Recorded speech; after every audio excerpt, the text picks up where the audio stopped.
I found my 7-year-old son, Tyler, sobbing into his pillow, clutching his favorite stuffed dinosaur, while watching his step-siblings pack brand-new Disney merchandise into their suitcases.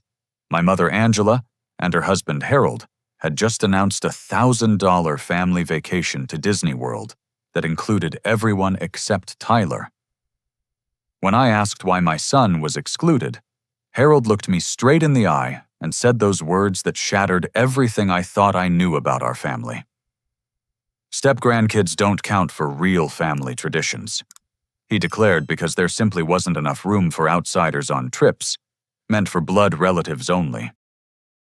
Standing in Tyler's doorway, watching him try to muffle his tears, I felt something cold settle in my chest. For 5 years, I had been sending my mother $3,000 every single month to help support her new life with Harold. After my father passed away when I was 22, I built my consulting business from nothing into something substantial. Every month, without fail, I transferred that money believing I was investing in a loving environment where Tyler would feel welcomed and cherished after my divorce left him shuffling between 2 broken homes. That money had transformed Angela and Harold's existence completely. Their 4-bedroom colonial house in the suburbs with its manicured lawn and 3-car garage existed because of my contributions. The silver Lexus SUV sitting in their driveway bore payments I helped cover. Their granite countertops, stainless steel appliances, and the finished basement where Harold hosted his poker nights all came from my consistent support. I had calculated that over 5 years, my contributions totaled more than $180,000 in support for what I believed was our extended family unit. Initially, Tyler had been included in everything. Birthday parties where Harold would ruffle his hair and call him Champ. Christmas mornings where presents under their tree matched what Patricia's 3 biological children received. Summer barbecues, where Tyler played in their backyard pool alongside his step-cousins, while Harold grilled burgers and told jokes that made everyone laugh. For the first 2 years, it felt like we had successfully created the blended family I dreamed of giving Tyler after his mother moved across the country for her new job. The transformation began subtly during Harold's 3rd year of marriage to my mother. Tyler's assigned seat at Sunday dinners gradually shifted from beside Harold to the far end of their mahogany dining table near the kitchen entrance. Family photographs displayed on their living room mantel slowly featured fewer images, including Tyler's smiling face. Holiday gift exchanges became noticeably uneven, with Tyler receiving practical items like thermal underwear and school notebooks, while Harold's biological grandchildren unwrapped Nintendo gaming systems and Air Jordan sneakers. When I mentioned these growing discrepancies to Angela during private conversations, she consistently reassured me that I was overthinking normal family dynamics. She promised that Tyler was loved equally, and that any perceived differences resulted from innocent oversights rather than deliberate discrimination. Angela insisted that blended families required patience and understanding as relationships developed naturally over time. Summer vacation planning revealed the first major exclusion that should have warned me about deeper problems. Patricia's 3 children, ages 8, 10, and 12, spent weeks researching theme parks and planning a trip to Cedar Point Amusement Park in Ohio. Tyler listened eagerly to every conversation about roller coasters and water rides, assuming he would participate in what sounded like an incredible family adventure. Harold announced casually that hotel reservations accommodated only 6 people, and that Tyler would spend that weekend with neighbors instead. The Disney World announcement represented a massive escalation in both expense and exclusion that eliminated any remaining doubt about Tyler's status in their family hierarchy. Patricia's children had been planning for months, researching character dining experiences and premium park passes that would cost more than most families spend on annual vacations. Angela showed me detailed itineraries featuring luxury resort accommodations, first-class dining reservations, and exclusive attraction access that demonstrated extraordinary financial commitment to this trip. Tyler had participated in every excited planning conversation, offering suggestions about rides and attractions he wanted to experience.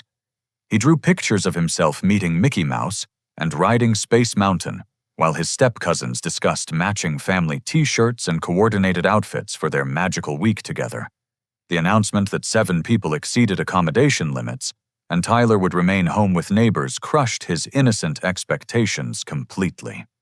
I called my mother that evening, hoping rational discussion might resolve what seemed like an obvious oversight in family planning. Angela answered cheerfully, discussing final trip preparations, until I explained how devastated Tyler felt about being excluded from what clearly represented the family vacation of a lifetime. Her tone shifted immediately as she transferred the call to Harold, who eliminated any remaining ambiguity about their position regarding Tyler's place in family decisions. "Nick, we appreciate your monthly contributions, but that money doesn't buy Tyler equal treatment in our family traditions." Harold stated with chilling directness that revealed years of hidden resentment. "Blood family comes first in important decisions like major vacations. Your financial support helps with general household expenses." "Sure, but it doesn't make Tyler one of our real grandchildren. We've been using your contributions specifically for actual family members, and Tyler was never considered part of our inner circle for special events like this Disney trip." The telephone line went silent as Harold's words registered in my shocked mind.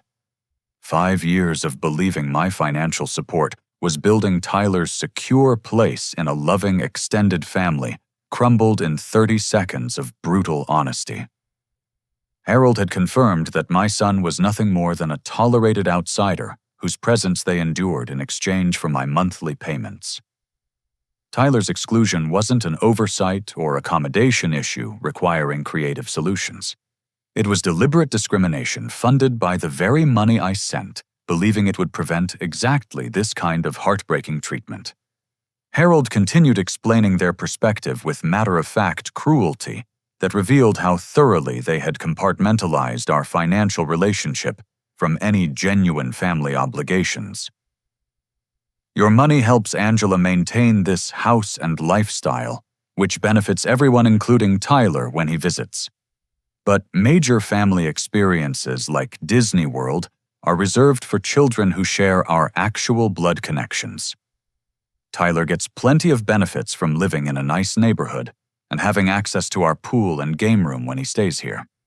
I hung up the phone feeling physically sick as the scope of their deception became clear. They had been taking my money while systematically excluding Tyler from the family experiences that money made possible. Every dollar I sent, believing I was securing Tyler's emotional well-being, had actually funded a 2-tier system where he would always be the excluded outsider, watching more valued children enjoy privileges his father's generosity provided. Harold's blunt admission about Tyler's expendable status left me staring at my disconnected phone long after he hung up. My mind raced through years of family interactions, reframing moments I had interpreted as love and inclusion through the harsh lens of this new understanding. Had Tyler always been the unwanted outsider, I was too hopeful to recognize I needed concrete evidence about how my money had actually been spent versus the family unity I thought I was purchasing with monthly contributions. The next morning, I called Derek Sullivan, my accountant friend, who had helped me structure business finances since I started consulting 6 years earlier. Derek understood family financial dynamics from both personal experience and professional expertise, working with divorced clients, navigating complex support arrangements. He arrived at my office with his laptop and professional determination to uncover the truth about how Angela and Harold had managed my generous contributions over 5 years. Derek accessed bank statements and shared family accounts through estate planning arrangements established after my father's death. These legal documents had seemed like prudent financial planning at the time, allowing me to help my mother while maintaining oversight of how my support was utilized. Now, those same access rights would reveal the systematic abuse of trust Harold had just admitted during our confrontational phone conversation. What Derek's investigation uncovered made my stomach drop with sick realization about the depths of their deception. My monthly $3,000 transfers had funded far more than basic household expenses Angela claimed were necessary for comfortable retirement living. Patricia's brand new Honda Pilot had been purchased with a down payment that exactly matched 3 consecutive months of my contributions. Private school tuition for Harold's 3 biological grandchildren totaled $18,000 annually. Money that came entirely from accounts receiving my monthly support. Multiple family vacations over the past 2 years coincided perfectly with my payment schedule. Yet Tyler had been excluded from every single trip despite my money funding the travel expenses. Derek found credit card statements revealing designer clothing purchases for Patricia's children, expensive gaming systems, and electronics Tyler was never allowed to touch, and restaurant bills from costly family dinners that happened on nights when Tyler stayed at my house rather than with Angela and Harold. Even home improvement projects like their new deck and outdoor kitchen had been funded by my contributions, while creating spaces where Tyler was made to feel unwelcome during family gatherings. The deck furniture cost over $4,000 and accommodated exactly 6 people a number that conveniently excluded Tyler from outdoor family meals and entertainment. Their outdoor kitchen featured a high-end grill and refrigerator that Harold used for hosting friends, while Tyler was specifically told not to touch anything during visits. The most disturbing discovery came through property records Derek accessed using his professional research credentials. Angela and Harold had been documenting my contributions as gifts rather than family support, meaning they owed no legal obligation to include Tyler in how that money benefited the household. To government agencies and any potential legal challenges, I was simply a generous son helping his mother, rather than a father paying for his child's inclusion in blended family arrangements. Derek's investigation revealed that Harold had been systematically misrepresenting our financial relationship to extended family members and community acquaintances. Harold told neighbors and friends that I was struggling financially and that he and Angela were generously supporting their needy son and grandson out of familial obligation. This narrative painted Harold as a successful provider, helping his struggling stepson, rather than revealing the truth that their comfortable lifestyle existed entirely because of my business success and monthly generosity. They had completely inverted our actual relationship to maintain social status while taking my money. Harold attended community events and business networking functions portraying himself as a retired executive supporting his family, rather than acknowledging his dependence on my contributions for maintaining their suburban lifestyle and social activities. The final devastating discovery came when Derek found recent legal documents establishing education funds for Harold's 3 biological grandchildren. These funds totaled $47,000 and specifically excluded Tyler by name in the legal documentation that established beneficiary rights. The timing and amounts corresponded exactly with my contributions over the past 18 months, proving that they had taken my money and used it to secure educational futures for children who shared Harold's blood, while explicitly ensuring Tyler would receive nothing despite being funded by his father's unwitting generosity. Derek printed comprehensive documentation showing the systematic conversion of my family support into discriminatory benefits that excluded Tyler while enriching Harold's biological family members. Bank transfers, credit card statements, property records, and legal documents told the complete story of financial abuse disguised as grateful family assistance. Every dollar I sent, believing I was building Tyler's security, had actually created a parallel family economy where his presence was tolerated, but his interests were never prioritized. I sat in my office conference room staring at spreadsheets and bank records that revealed 5 years of emotional manipulation funded by my own money. Tyler had been psychologically abused into believing he belonged in a family that systematically excluded him from experiences his father's generosity made possible. The Disney World exclusion wasn't an isolated incident, but rather the culmination of a pattern designed to remind Tyler of his inferior status, while extracting maximum financial benefit from his father's love. Harold's casual cruelty during our phone conversation now seemed like calculated honesty rather than emotional outburst. He had been planning this conversation for months, waiting for an exclusion so obvious that even I couldn't rationalize it away. Harold wanted me to understand Tyler's permanent place in their family hierarchy, while ensuring my financial contributions would continue under threat of complete exclusion from Angela's life. The documentation Derek assembled would become crucial evidence in the legal and financial reckoning that Harold's arrogance had made inevitable. His admission that my money didn't buy Tyler equal treatment was about to cost them everything they had built using that same money. Harold had no idea that his moment of brutal honesty had just triggered the most expensive conversation of his entitled life.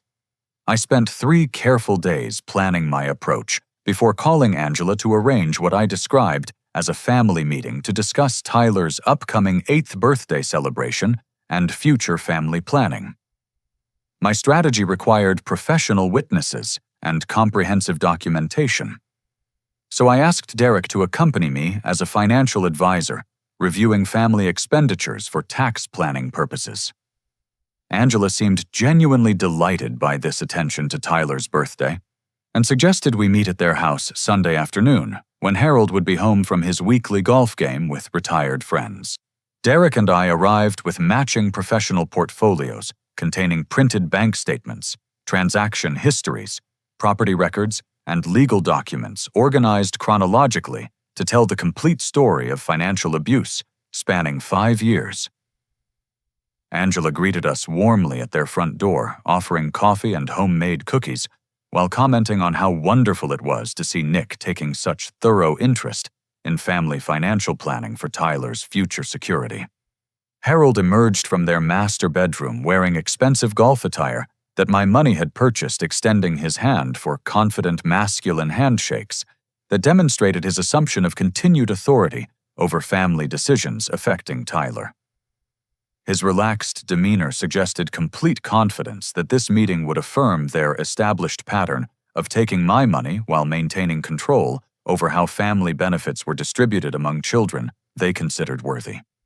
I began our discussion with genuine gratitude for the role Angela and Harold played in Tyler's life, acknowledging their willingness to include him in their household activities, and expressing appreciation for the stability they provided during my difficult divorce proceedings 3 years earlier.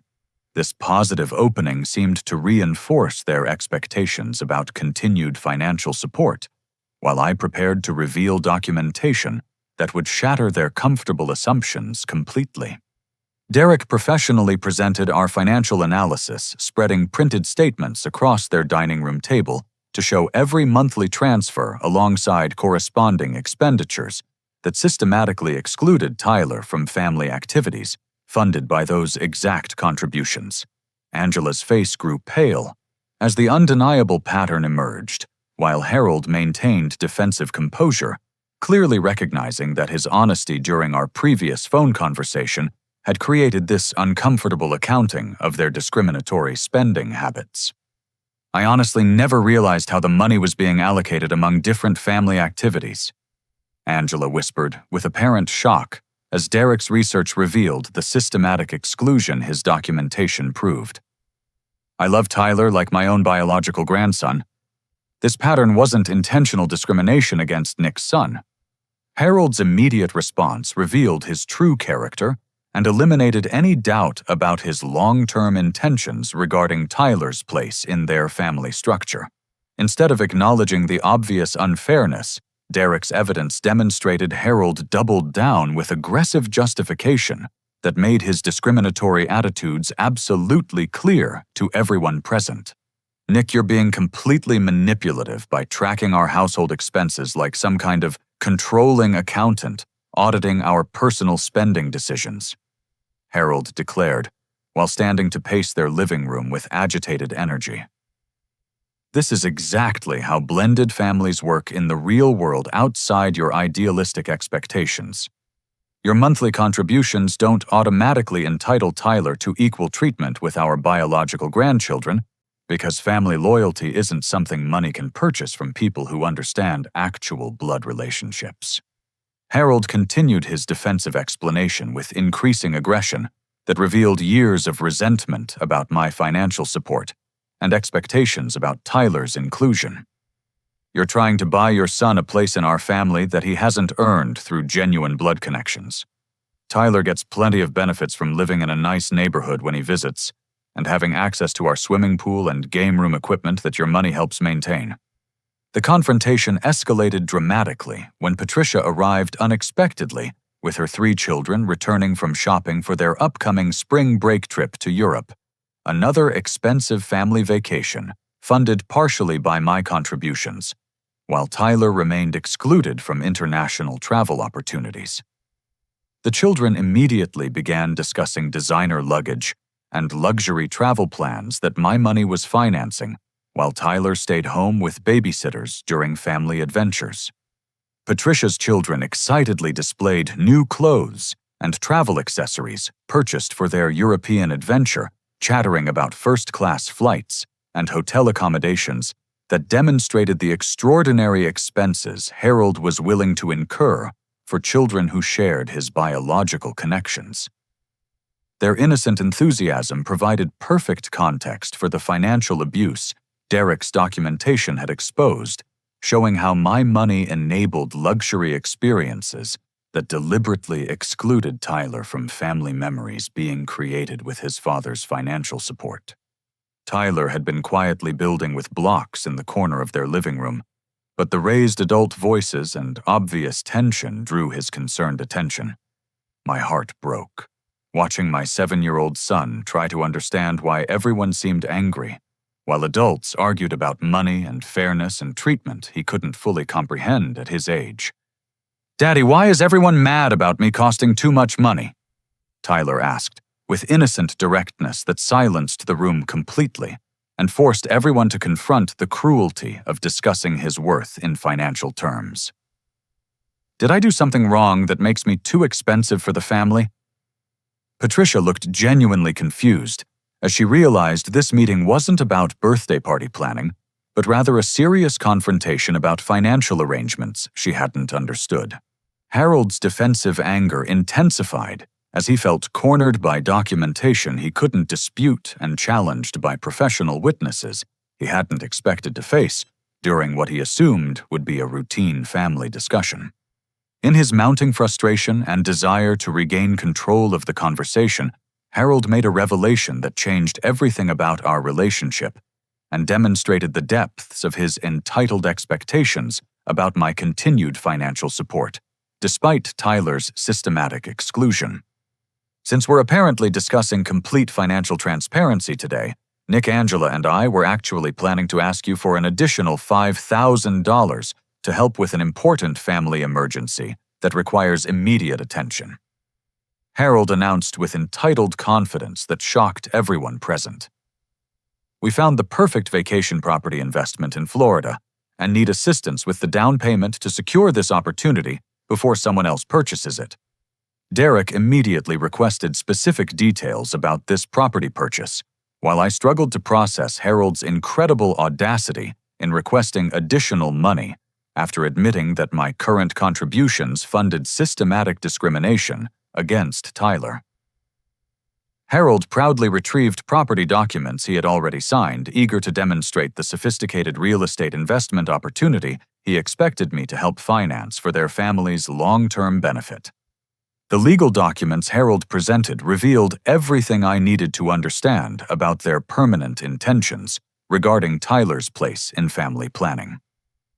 The property ownership structure explicitly listed Angela, Harold, and Patricia as authorized users with absolutely no provision for Nick or Tyler to ever access the vacation home they expected me to help purchase. They wanted my money to buy their exclusive family retreat, while ensuring my son would never benefit from the investment his father's generosity made possible.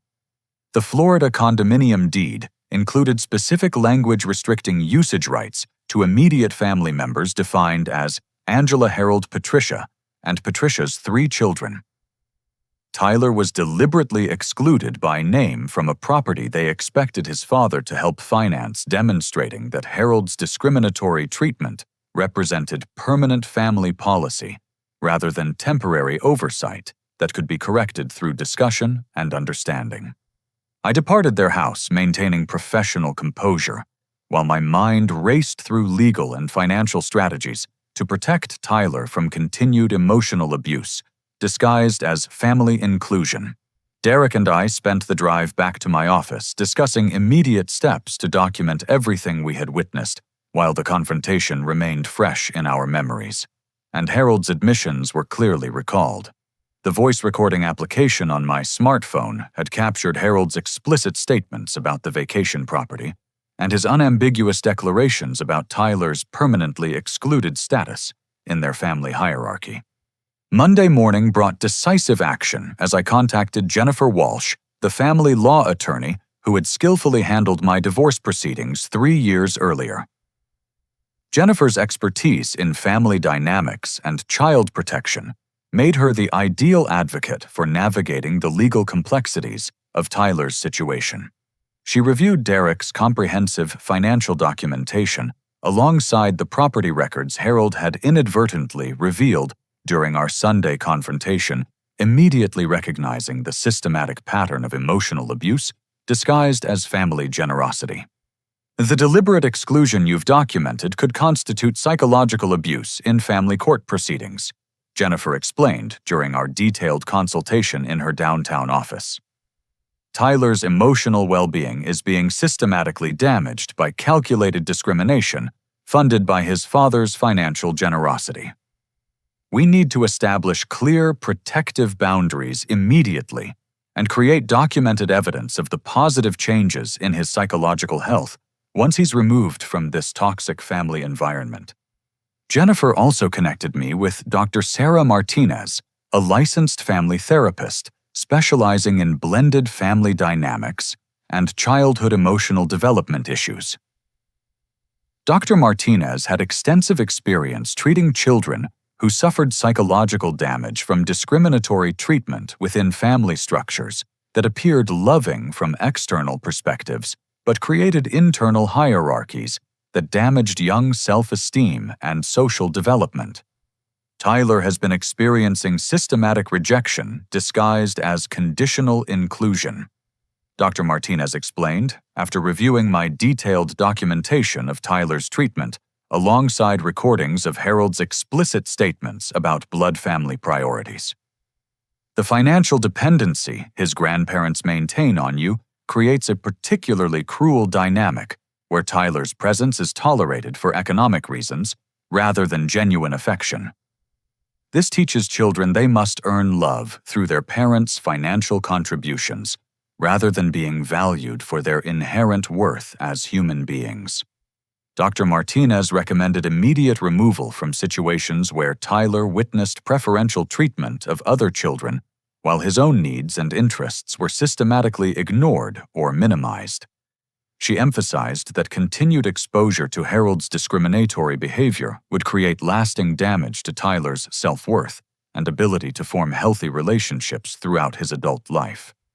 While building comprehensive legal documentation with Jennifer's guidance, I simultaneously began implementing alternative support systems for Tyler that would rebuild his confidence independently of Angela and Harold's toxic family dynamics. I researched youth programs focused on technology education and athletic development, where Tyler could develop skills and friendships based on his own interests and personality, rather than family political considerations. The Coding Academy at our community college offered intensive summer programs for children Tyler's age, taught by high school students studying computer science and software development.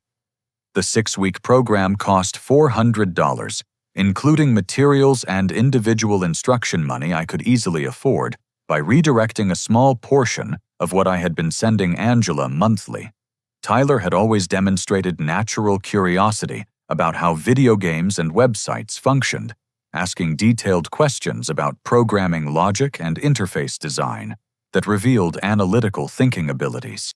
I also enrolled Tyler in a competitive youth basketball league through our city's recreation department, where team membership cost $60 and emphasized character development alongside athletic skill improvement.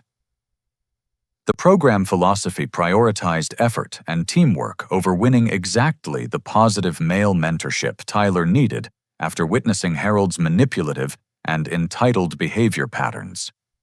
These structured activities would provide Tyler with genuine accomplishment and social belonging based on his personal effort, rather than his family's financial arrangements. Throughout this process, I began discreetly documenting additional instances of Tyler's exclusion through careful record-keeping and legally permissible recording of conversations during family interactions. Jennifer advised that establishing a comprehensive pattern of discriminatory treatment would prove crucial if Angela and Harold attempted to retaliate against my financial boundary setting through grandparents' rights claims or interference with my established custody arrangements. However, Derek's continued investigation revealed that Harold had been actively spreading damaging rumors throughout our community that threatened both my professional reputation and my ability to maintain the client relationships that supported Tyler and me financially. Through mutual acquaintances at our country club and professional networking events, Harold had been systematically portraying himself and Angela as charitable grandparents, supporting their financially irresponsible son and his problematic child. These calculated lies had reached several colleagues in my consulting business through social connections I hadn't considered vulnerable to Harold's manipulation. Harold told other business owners that I was struggling with money management, and that he and Angela were helping me maintain my lifestyle while I learned to handle professional responsibilities more effectively. This false narrative contradicted my actual business success and threatened client confidence in my professional competence and reliability. The revelation that Harold was actively undermining my professional reputation while simultaneously taking my money represented a new level of betrayal that demanded immediate legal response. His interference threatened not only Tyler's emotional well-being, but also our financial security and my ability to continue supporting my son independently of their toxic and manipulative family dynamics. Jennifer advised that Harold's deliberate interference with my business relationships constituted harassment that could result in criminal charges if his behavior escalated further. She began preparing preliminary legal documents to establish a paper trail of Harold's vindictive actions, while we gathered evidence of the specific damage his lies had caused to my professional standing in our business community.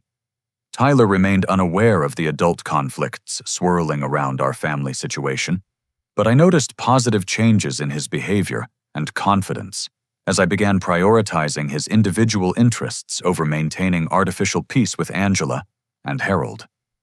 He seemed more relaxed during our time together and less anxious about visiting his grandmother's house, perhaps sensing the reduced pressure from my own improved emotional state, as I stopped trying to force Tyler's acceptance in a family that would never value him appropriately. Monday morning delivered the most satisfying phone call of my adult life as I contacted First National Bank to permanently terminate all automatic transfers to Angela and Harold's multiple accounts. I spoke with Supervisor Margaret Chen, who confirmed that no future transfers would occur to their joint checking account, savings account, or the household expense account they had established when Angela moved in with Harold 5 years earlier. Margaret provided written documentation of these changes that I immediately forwarded to Jennifer for our expanding legal file. The next crucial step involved establishing Tyler's independent financial future through Edward Jones Investment Services, where financial advisor Robert Kim helped me structure a college savings account that would accumulate substantial value by the time Tyler reached higher education age. The monthly $3,000 I had been sending Angela would now grow through professionally managed mutual funds that historical performance suggested could provide Tyler with over $200,000 for college expenses, money that would belong exclusively to him rather than funding family activities designed to exclude him.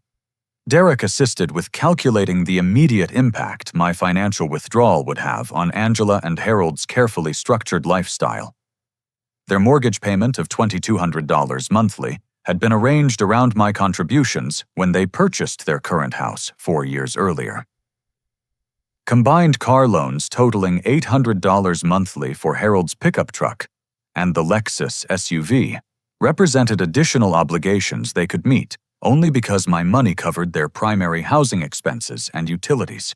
Credit card minimum payments exceeded $600 monthly for luxury purchases they had accumulated, assuming my financial support would continue indefinitely. Without my monthly contributions, their total obligations exceeded Harold's actual retirement income from his previous career in middle management by over $1,500 every month. Their comfortable suburban lifestyle had been constructed entirely on financial foundations they didn't control and had now forfeited through their discriminatory treatment of Tyler. I also contacted Preston Academy's business office to inform Administrator Linda Rodriguez that tuition payments for Harold's 3 biological grandchildren would cease immediately. Linda seemed confused by this sudden change, noting that Harold had been making regular payments for 2 academic years, while the children's actual parents had never been contacted about educational expenses or financial responsibilities. Mr. Harold has always handled these payments directly, and we assumed he was the primary financial supporter for these students, Linda explained during our phone conversation. The children's parents have never been involved in tuition discussions or payment arrangements. I clarified that Harold's payment capability had always depended on financial support from family members who were withdrawing assistance due to personal circumstances beyond Harold's control. Linda appreciated this transparency and agreed to contact Patricia directly about assuming responsibility for her children's educational expenses, beginning with the next semester. My investigation into Harold's Florida vacation property scheme revealed even more disturbing financial deception that bordered on criminal fraud. Harold had listed my monthly contributions as his personal retirement income on the mortgage application, completely misrepresenting my voluntary gifts as his own earned income to qualify for loan approval.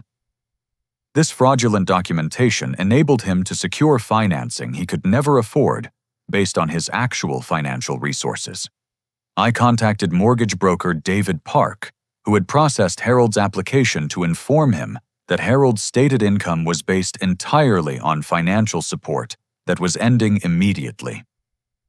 David expressed serious concern about this misrepresentation and initiated a fraud investigation when I provided documentation proving that Harold's claimed earnings came from my voluntary contributions rather than his actual retirement benefits or investment returns. The mortgage company's fraud investigation threatened immediate loan cancellation and potential criminal charges for deliberately providing false income information on official lending documents. Harold's deception wasn't simply optimistic estimation, but rather calculated misrepresentation designed to secure financing he knew he couldn't afford without my continued support. Within 10 days of implementing my financial boundaries, the pressure on Angela and Harold became undeniably severe. Angela called me multiple times crying about unexpected bills and asking whether some mistake had occurred with our banking arrangements. Harold left increasingly aggressive voicemails demanding that I honor what he called our family obligations, and accusing me of abandoning my mother during her greatest time of need. Their credit card balances approached maximum limits as they struggled to maintain their established lifestyle without the financial cushion my monthly transfers had provided. Late payment fees and penalty charges compounded their growing debt crisis as bills accumulated faster than Harold's limited retirement income could address. The private school situation created additional family tension when Patricia received official notification that tuition payments had stopped and her children would be withdrawn from Preston Academy unless immediate arrangements were made with the actual parents rather than their grandfather. Patricia confronted Harold about financial arrangements. She hadn't understood creating explosive family conflict, as she realized her children's private education had been funded by money that rightfully belonged to Tyler's future, rather than her family's current lifestyle. Patricia's angry discovery that Harold had been using my money to pay for her children's education, while systematically excluding Tyler from family benefits, created the first serious crack in their united front against my boundary setting. She began questioning other financial arrangements and demanding transparency about how Harold had been managing what she now understood was Nick's generous support rather than Harold's personal wealth. But Harold's desperation pushed him beyond family conflict into territory that threatened my professional livelihood and constituted potential criminal behavior. Rather than accepting responsibility for their financial dependency and working toward sustainable solutions, Harold decided to attack my business directly through interference with client relationships that could destroy the income sources supporting Tyler and me. Harold's escalating vindictive behavior was about to cross legal lines that would transform our family dispute into criminal territory, where Jennifer's involvement would become absolutely essential for protecting both my business and Tyler's future security. Harold's interference with my professional relationships revealed the desperate depths of his character when faced with consequences for his discriminatory behavior toward Tyler. He systematically contacted my 3 largest consulting clients, falsely claiming that I owed him substantial money for childcare services and family support, while requesting that they redirect their payments to his personal account rather than paying me directly for legitimate professional services I had provided. Harold's lies to my clients included detailed fabrications about my supposed financial irresponsibility and claims that concerned family members were attempting to help me avoid bankruptcy by managing my income on my behalf. He presented himself as a responsible family financial manager, trying to protect my business relationships while ensuring that my obligations to elderly parents were met before I squandered money on personal expenses. Fortunately, my established client relationships and professional reputation provided protection against Harold's vindictive manipulation. Mark Thompson from Thompson Manufacturing called me directly after Harold approached him during a Chamber of Commerce networking lunch with his bizarre claims about having authority over my finances and business arrangements. "Nick, this strange situation occurred today, where an older man claiming to be your family financial manager approached me about redirecting your consulting payments," Mark explained during our phone conversation. "He insisted you were having serious money problems and that family members were trying to help you by managing your income. The entire conversation seemed completely inconsistent with your professional competence and our 3-year business relationship." Harold had made similar fraudulent contact with Peterson Engineering and Jennifer's law office, 2 other major clients who provided consistent monthly income essential for supporting Tyler and maintaining our financial independence. Both clients expressed genuine concern about Harold's interference while requesting clarification about my actual financial status and whether his claims had any legitimate basis in reality. Mark Thompson's detailed account revealed that Harold had prepared sophisticated lies designed to undermine my professional credibility while positioning himself as a concerned family member trying to help with my supposed financial crisis. Harold claimed that my divorce had created overwhelming debt problems and that my consulting business was failing due to poor money management and unreliable work performance. I immediately forwarded comprehensive evidence of Harold's business interference to Jennifer, who recognized this escalation as criminal harassment that violated multiple state laws governing commercial relationships and personal intimidation. Harold's attempts to redirect my earned income constituted attempted fraud, while his false statements about my financial condition represented potential defamation that could damage my professional reputation permanently. Jennifer prepared a formal cease and desist letter, demanding that Harold immediately stop all contact with my professional clients and threatening serious legal action if his harassment continued beyond this warning. The letter documented his false claims about my financial status and his fraudulent attempts to redirect business income that belonged to me rather than him or Angela. Jennifer also initiated preliminary paperwork for restraining order proceedings in case Harold's vindictive behavior escalated into more direct threats against Tyler's well-being or my personal safety. His willingness to interfere with my livelihood demonstrated dangerous disregard for boundaries that could easily extend to more serious harassment or intimidation tactics. The financial pressure on Angela and Harold intensified dramatically as their credit cards reached maximum limits and they began missing payments on major obligations for the first time in their marriage. Their mortgage company sent official default notices when they failed to make consecutive monthly payments. The Lexus dealership initiated repossession proceedings when car payments fell behind schedule, threatening to seize the vehicle that had become essential for Harold's social status and daily transportation. Late fees and penalty charges compounded their debt spiral exponentially as their inability to meet basic obligations created additional financial obligations they had even less capacity to address. Their credit scores plummeted as negative payment histories accumulated across multiple accounts, eliminating their ability to secure emergency loans or credit extensions that might have provided temporary relief. Patricia's anger toward her father escalated significantly as she realized the full scope of his financial deception and the impact his lies would have on her children's educational continuity.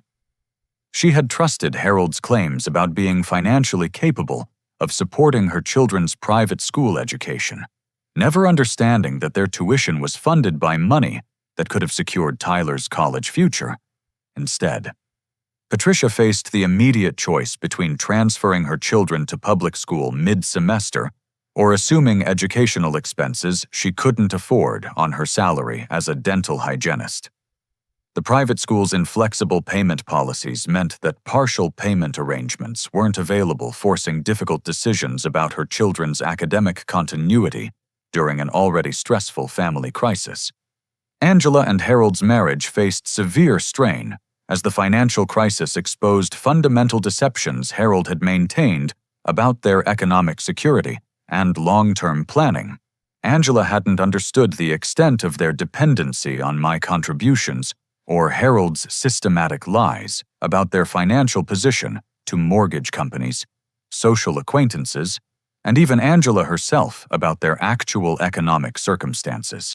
Meanwhile, Tyler flourished in the coding academy and basketball programs I had enrolled him in, using money previously wasted on Angela and Harold's discriminatory lifestyle. Tyler's programming aptitude impressed his instructors, who noted his exceptional problem-solving skills and creative approach to software design challenges. His basketball coach praised Tyler's coachability and team leadership qualities that emerged when he felt valued for his individual contributions rather than tolerated for economic considerations. The stark contrast between Tyler's improved confidence and emotional well-being and the chaos consuming Angela and Harold's household provided clear evidence that removing him from their toxic environment had been absolutely the correct decision. Tyler stopped asking why other children received preferential treatment and began focusing enthusiastically on his own accomplishments and personal development goals. In a final desperate attempt to regain financial control over our family situation, Angela and Harold made a decision that would completely backfire and expose their manipulative character to legal scrutiny. They contacted family court to file for grandparents' rights over Tyler, claiming that I was deliberately alienating them from their beloved grandson, and that Tyler needed their stability and guidance for proper psychological development. Their petition included multiple false statements about their financial situation and their historical relationship with Tyler. They claimed they had been financially supporting me rather than receiving my monthly contributions, portraying themselves as generous grandparents being unfairly denied access to a grandchild they had always loved and supported. Harold even included character references from community acquaintances who had been misled about our actual family dynamics and financial arrangements. The grandparents' rights hearing became the courtroom vindication I never expected but desperately needed for Tyler's protection and our family's future security. Jennifer presented overwhelming documentation of Angela and Harold's systematic financial dependency, their calculated exclusion of Tyler from family activities, and Harold's vindictive harassment of my business relationships that threatened our economic stability. The comprehensive evidence painted an undeniable picture of emotional abuse disguised as conditional family inclusion and financial manipulation designed to prioritize Harold's biological grandchildren over Tyler's psychological well-being. Judge Patricia Williams carefully reviewed bank statements showing my monthly contributions alongside Harold and Angela's corresponding expenditures that systematically excluded Tyler from benefits those contributions directly funded. She examined the education funds established for Harold's biological grandchildren, using money I had provided specifically noting the legal language that excluded Tyler by name, despite being financed entirely by his father's unwitting generosity over 18 months. This court finds compelling and disturbing evidence of financial abuse and discriminatory treatment that directly contradicts the petitioner's claims of loving grandparent relationships with the minor child, Judge Williams stated, after reviewing our comprehensive documentation. The evidence demonstrates that Tyler was systematically excluded from family activities, while his father's substantial financial contributions funded preferential treatment for other grandchildren. This behavior pattern demonstrates unfitness for unsupervised grandparent access, rather than supporting any expansion of custody rights. Judge Williams also reviewed recordings of Harold's explicit statements about blood family priorities and his admission that my financial contributions didn't entitle Tyler to equal treatment with children who shared Harold's biological connections. These recorded admissions eliminated any possibility that their discriminatory behavior resulted from misunderstandings or innocent oversights, rather than calculated emotional manipulation designed to extract my financial support while minimizing Tyler's family status. Angela's emotional breakdown during testimony confirmed everything our documentation had proven, while eliminating any remaining doubt about the psychological damage Tyler had endured in their household. Through tears and obvious shame, Angela admitted they had been fundamentally wrong in their treatment of Tyler and acknowledged that my financial support had enabled their comfortable lifestyle while they systematically excluded my son from family benefits and experiences. I realize now how terrible we were to Tyler and how wrong our priorities became.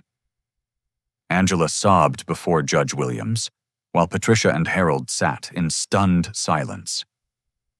Nick has been incredibly generous to our family for years, and we used his money to hurt Tyler, instead of including him equally with our other grandchildren. I love my grandson, but I completely understand why Nick can't trust us anymore with Tyler's emotional well-being.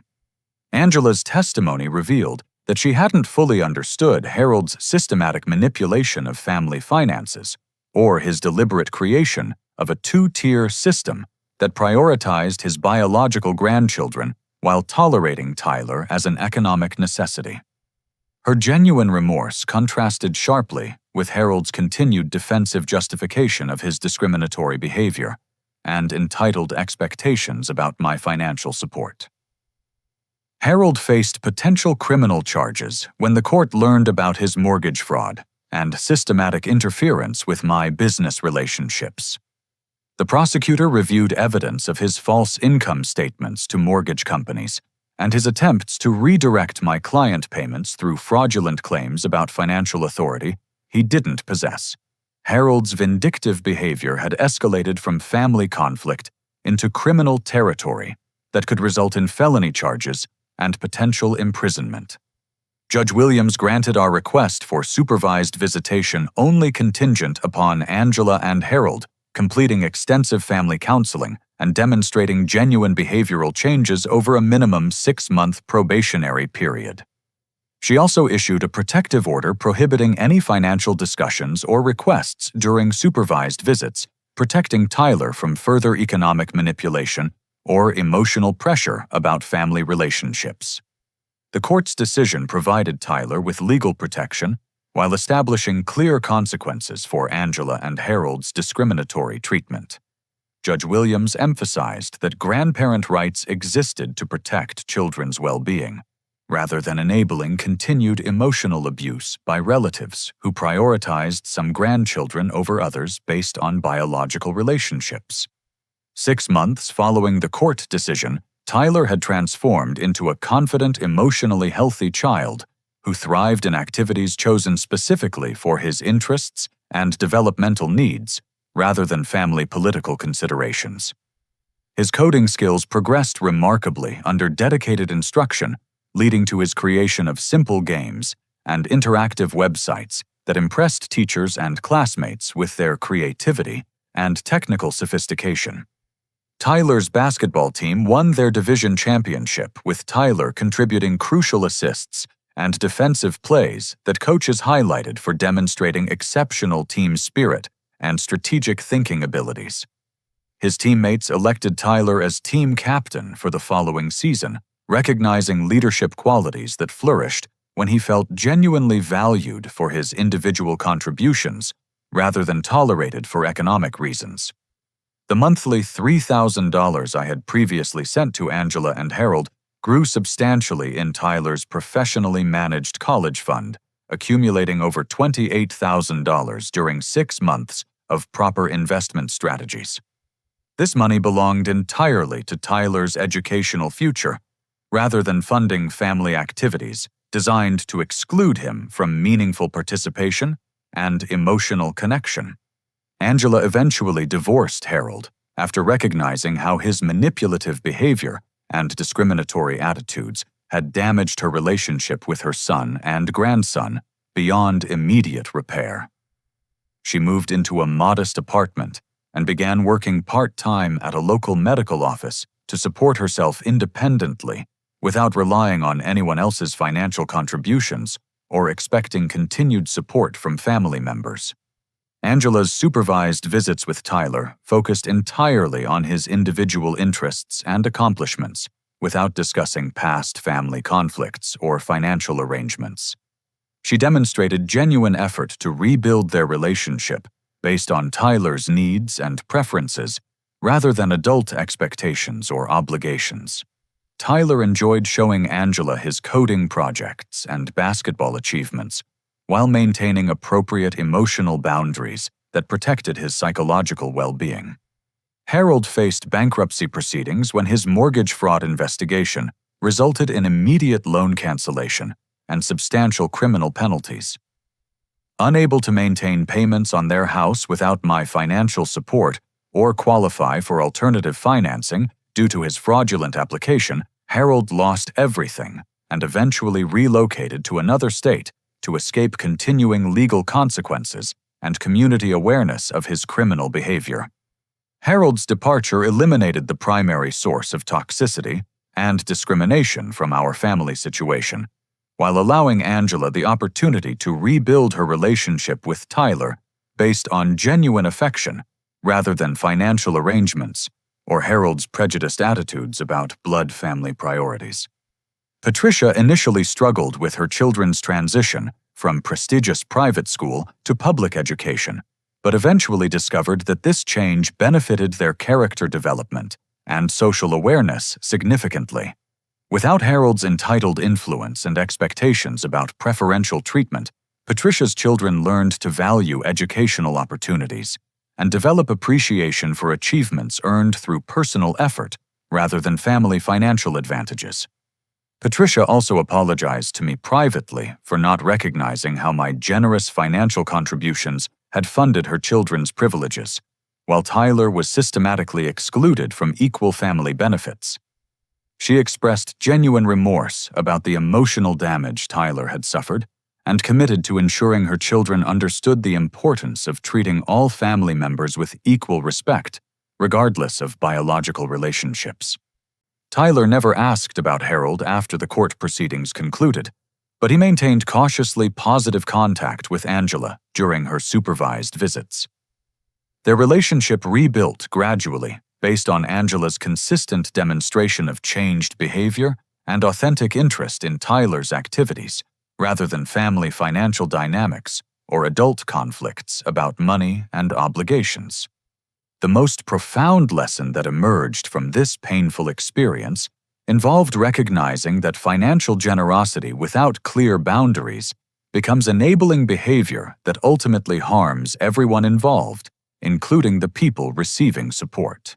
My attempts to purchase Tyler's acceptance in a loving family had actually funded his systematic exclusion and emotional abuse, while teaching him that love was contingent on economic contributions rather than inherent human worth. Tyler's remarkable improvement in confidence and emotional stability proved that protecting his dignity and psychological well-being was infinitely more valuable than maintaining artificial family peace built on financial dependency and discriminatory treatment.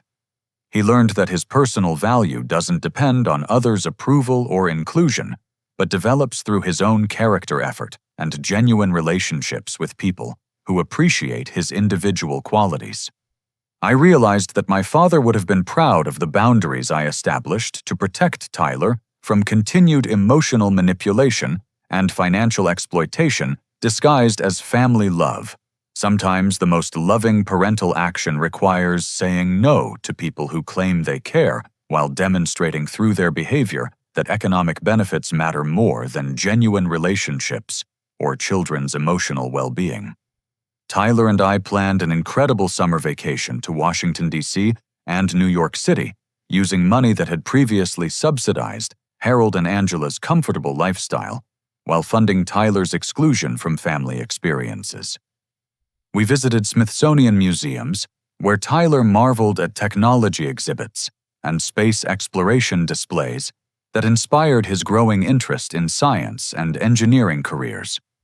Our vacation represented far more than tourist entertainment or educational experiences. It symbolized complete freedom from toxic relationships and strategic investment in genuine experiences that built Tyler's confidence, curiosity, and excitement about exploring the world beyond our hometown's limited perspectives. Every dollar we spent on museums, restaurants, hotels, and Broadway shows belonged to our authentic relationship rather than funding other people's family activities that deliberately excluded Tyler's participation. Tyler told me during our flight home that he felt grateful we didn't have to pretend to be wanted in places where we weren't genuinely valued anymore. His 8-year-old wisdom reflected emotional maturity developed through surviving discrimination and learning that authentic relationships require mutual respect and inclusion rather than financial arrangements or economic obligations between family members. Our story concluded with Tyler and me building a life based on genuine love, mutual respect, and shared experiences rather than attempting to purchase acceptance from people who never valued us appropriately or understood our actual worth as individuals. The $3,000 monthly that had funded our emotional pain and systematic exclusion now grows into Tyler's educational future, while we create memories and opportunities that reflect our true potential and deserved happiness. Have you ever faced a situation where you had to choose between maintaining family peace and protecting your child's emotional well-being from relatives who claimed to love them? Sometimes the most difficult decisions lead to the most profound personal growth and authentic happiness for everyone involved. If this story resonated with your own family experiences or financial boundary challenges, please share your thoughts and similar situations in the comments below. Remember to like this video if it helped you think differently about family financial relationships, and the importance of protecting children from emotional manipulation. Subscribe for more stories about standing up for what's right, even when it requires difficult confrontations with family members. Share this with someone who might need to hear that protecting their child's dignity is always worth temporary family conflict and social pressure. Thank you for listening to our journey from financial manipulation to authentic family relationships. And I hope you find the courage to prioritize genuine love over artificial peace in your own family situations.